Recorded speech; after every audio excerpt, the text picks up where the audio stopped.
Okay, total change in topic. In the course of reading these decisions, there was a very, very interesting case against Los Angeles Unified School District. And it was unusual, and so I decided I wanted to talk to you about it. The reason it was unusual is because the question or the issue was, did Los Angeles Unified School District deny student a FAPE by abusing student during the 2019-2020 school year? So this was a 4-year-old student, and he had a speech and language impairment. That was what his eligibility was. Now, after I read the decision, I realized that what's really going on here is that this case is paving the way for a civil lawsuit that the law firm is going to file. I mean, I haven't confirmed this, but I think it's what's going on.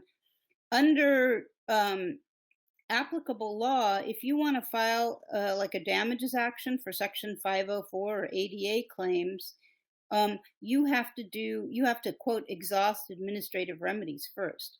So this family is probably not done, but they got a very interesting and good and unusual decision, and I wanted to share it with you. So the student was in a class with a teacher who admittedly was understaffed and didn't have any special ed training. She was a 33-year veteran teacher. And the evidence was that he started the school year with no behavior problems, happy and cheerful. Within 3 weeks, he became aggressive, off task, and had a lot of interfering behaviors. So you can see the stage is being set for a problem because she's going to need some skills that she doesn't have. I'm sad to say that I think this goes on more often than we hear about. This was an unusual case because there were some eyewitnesses, and so the thing got reported and investigated rather than, just sort of like the parents making the whole thing up. So one of the questions OAH, the Office of Administrative Hearings, had to answer was, did they even have jurisdiction over these abuse claims? Because those are not theoretically special education claims, but they said that basically if the alleged abuse resulted in a deprivation of, or a denial of FAPE, they had jurisdiction, and they took jurisdiction essentially to review the facts. So what they found. Excuse me 1 second. That, to me, I just have a problem with that, because how could anybody, if there is abuse, and abuse is a big word, there's so many different types of abuse, but if we're saying that somebody is being abused in a learning situation, how could that not affect their FAPE? Well, you don't have to go there. You just have to see how it all rolled out in this case, and it'll make more sense, I think. Okay, so OAH basically said they looked at the district did this investigation and concluded that the teacher should not be prevented from returning to the classroom. Now, they removed her from the classroom and put her on paid administrative leave, but she was back 2 weeks later. And so the question was, what were the things she did that constituted a denial of FAPE or potential denial of FAPE? Well, one thing was, apparently during nap time in her class, the student would be kind of rambunctious. And so she took him one day and put him out of the classroom, and the principal found him sleeping on a dirty rug outside her door. The other issue involved a day when she was obviously again having trouble with him, and she took him outside, and his grandfather, I guess, had just dropped him off at school or was bringing something to school, and his grandfather saw her with the kid, and he was like, oh my God, that's, the student. And then he saw her shake the student hard for, I don't know, 5 or 10 or 15 seconds or something. So OAH looked at this in terms of, were those behavioral interventions that she used legal or not? And did they deny him a FAPE? So he was in TK, and his only services were 120 minutes a week of speech and language. And I always wonder, and I think this might be me being too,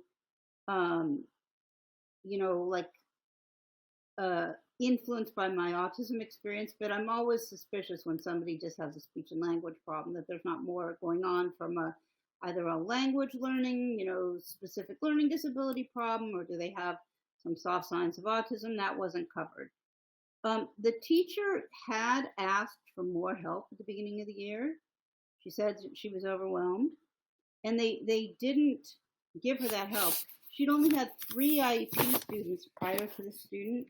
She had no background in special ed, no behavior training, and as I said, he started to act out. So she had a school psychologist come into her classroom, but the school psychologist did not offer extra services. The school psychologist said, some of your communications with him are too language overpowering, and he can't do it. So you've got to modify the way you're delivering the instruction. So probably if the principal hadn't seen him sleeping outside and then the grandfather hadn't observed the shaking, nobody would have known what was going on with this little 4-year-old. But what happened, I think, was the dam broke, and then people couldn't be complicit and quiet anymore. They were going to get in trouble. So, Bonnie, did the principal do something when he saw him sleeping outside on a dirty rug? What was the upshot of that? He took him to his office and let him sleep on the couch. But the teacher wasn't reprimanded or put on administrative leave? Not to my knowledge at that point, no. Okay. Anyway, the putting him outside like that, is considered to be an inappropriate behavior intervention because he's not adequately supervised. So that's California Education Code 56521.2. Anyway, what happened was, once the grandfather observed the shaking incident and they did the investigation and they returned her to the classroom, they took him out of school. And he was out of school for 6 weeks prior to being able to enroll in a new school. So part of what the decision is looking at is whether or not he's going to get comp ed for those 6 weeks. I mean, there's a lot of different things going on in this decision. But if we have time or a little more time, I thought it was so interesting that I actually decided to talk, about the decision in depth. Okay? Because when I started reading this, I was like, this will probably just be another kiss off. Usually these things don't really get properly addressed. But I was really pleased to see that that wasn't the case. And it was some combination of, he was only 4, for God's sakes, and also that the people that testified from the school district, and you can read the decision and their names are public, they were viewed by the hearing officer as not credible. The principal was kind of trying to cover for what he did, and the teacher was trying to cover for what she did, but then there was some third person who was a witness who basically, I think, just called it the way he saw it. So they concluded that LA Unified committed a prohibited intervention, that was likely to cause pain. And I will supply you, I brought them to the show, but we might run out of time, but I will supply you with the education code sections on emergency behavioral interventions. But the gist of it is that you have to, first of all, you cannot use interventions that cause pain or humiliate the student or are an affront to their dignity. You have to use positive behavior interventions. And if you have what's called an emergency behavioral intervention, in California, you have to notify the parents within 1 school day so that the parents have a chance to weigh in on whether these emergency behavior interventions should be used in lieu of planned systematic behavioral interventions. And you're supposed to have a behavioral emergency report immediately completed and put in the file of the student. So you can guess where this is all going. LAUSD did not do those things. Okay. They didn't do that. They didn't do the report within 2 days. And then what they're supposed to do after the report is prepared is schedule an IEP meeting to review the emergency report, to determine the necessity for a functional behavior assessment, and to determine the necessity for an interim plan. So the district didn't do any of that. LA Unified did not schedule an IEP team meeting to address the behavioral emergency students education program or determine the extent to which intervention supports or services, including positive behavior interventions, might be needed, and if necessary, reevaluate student. The prohibited interventions and parents' removal of student from the classroom were significant events impacting students' educational needs. Accordingly, an IEP team meeting should have been promptly convened to consider students' needs and supports, as well as remedy any denial of FAPE. Because Los Angeles failed to complete a behavior emergency report or schedule a timely IEP after the shaking incident, it resulted in an educational loss to students. Students' education program was in limbo when Los Angeles should have been taking action to ensure student received the services in his IEP. These failures impeded students' ability to access his gen ed program for the 6-week period he was out of school and resulted in an educational loss. So then they go on to examine how the 2 prohibited interventions resulted in a loss of educational opportunity for the student, and they determine how much comp ed he's entitled to. And the judge says specifically, in analyzing the impact of the 2 prohibited interventions used, the young age of the student and his speech and language impairment were considered. They go on to talk about the need, the education code codifies the need for positive behavior interventions. I'm not going to go into all of that, but the point was, it was an unusually good decision. I mean, horrible circumstances, but taking seriously the question of inadequate or inappropriate behavior support. When a child's behavior impedes a child's learning or that of others, the IEP team must consider strategies, including positive behavior interventions and supports to address that behavior. When behavior intervention supports and other strategies are used, they must be used in consideration of the student's physical freedom and social interaction and be administered in a manner that respects human dignity and personal privacy. Hold on one sec. Yeah. Aversive behavior interventions are negative consequences or stimuli used to change a student's problematic and disruptive behavior. So basically, Shannon has said a lot of times on the show that she's very sympathetic to teachers in situations where they aren't given the tools they need to do the things they need to do for students. And clearly that's the issue here, but you can sort of see how things can go very wrong in a short time when people don't have the supports they needed. I mean, I don't even get the impression from reading the decision that this kid was a particularly behavioral kid until he started being on the receiving end of the teacher's frustration. So there's just no way, having said all this, that Shannon isn't going to have like 15 things to say. So let's let her rip.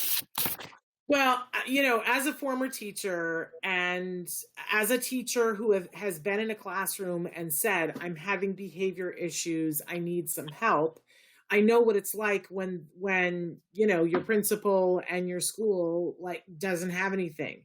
It's like the Wizard of Oz when, they go into the bag and he goes, oh, I don't have anything for you. It's not an excuse for being abusive to a child. If you are in the job and you don't know what to do and you reach out to your superiors and they don't help you, that is not an excuse to abuse a child. Just want to say that. And I think that any good teacher worth her salt would agree with me, right? She abused him and then she lied about it when she got caught. She said it was a behavioral technique that his speech therapist was using with him, the shaking. Yeah. Well, she's somebody who should have retired before this. But I tell you whose feet I lay it at. I think the principal. The principal, when you are a principal, you are on campus and you are responsible for all of those kids and you're responsible to know that the teachers are teaching them and not being abusive. I've seen good principals and I've seen bad principals. And I've seen how good principals run their school and they make sure that someone from admin walks through every single classroom unannounced every single day. And if, I would say to parents, if you want to get a feel for, is your child at a good school, ask, does that happen? Because it should be happening. There's too much that happens in schools that somebody doesn't have eyes on. But the principal did have an eye on something. That's why I Right, and said, I think the principal's hope was that he was just going to be able to talk to her after the first incident, and then it would all go away. I'm right. sure he wasn't down for having an internal investigation and then having the police be involved. Yeah. Well, that person deserves to lose his job because he didn't feel like checking it out for a child. That goes against everything that they are supposed to do as a principal. So I have no patience with that principal. Just saying. Our kids, when we turn over our kids to be with people to be educated, we have an expectation, and this was not met. And you can tell it riles me right up. But I'm so glad that you shared this with us, because I think that there are nuances to this that we need to know as parents how wrong this is. And so this is really good, valuable information.